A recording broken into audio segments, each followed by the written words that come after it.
திருமகள் TV பல்சுவைகள் படைக்கும் பாசறை. 1970களில் முன்னணியில் இருந்தவர் வாணிஸ்ரீ. ஒரு கட்டத்தில் சினிமாவிலிருந்து விலகி குடும்ப வாழ்க்கையில் தன்னை இணைத்துக் கொண்டார். இனிமேல் கேமரா முன்னால் நிற்க மாட்டேன் என்று வெளிப்படையாகவே அறிவித்தார். ஆனால் பல பட வாய்ப்புகள் அவருக்கு வந்தபோதும் உறுதியாக நடிக்க மறுத்துவிட்டார்.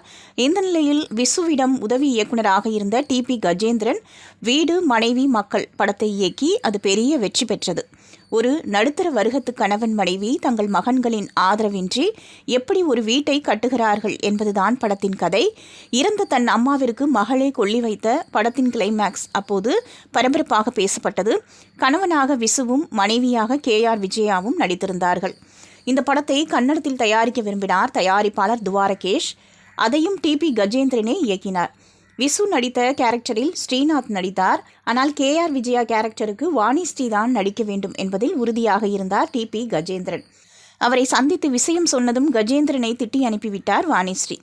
தமிழ் படத்தை பாருங்கள், பிடித்தால் நடியுங்கள் என்று கூறிவிட்டு வந்துவிட்டாராம். படத்தை பார்த்த வாணிஸ்ரீ உடனே படத்தை ஆரம்பியுங்கள் என்று கூறிவிட்டார். 14 வருடங்களுக்கு பிறகு அவர் நடித்த படம் இது. கன்னடத்திலும் படம் பெரிய வெற்றியே பெற்றது. திருமகள் டிவியை லைக் செய்து உங்கள் நண்பர்களுக்கும் ஷேர் செய்வதுடன் சப்ஸ்கிரைப் செய்து ஆதரவு தாருங்கள்.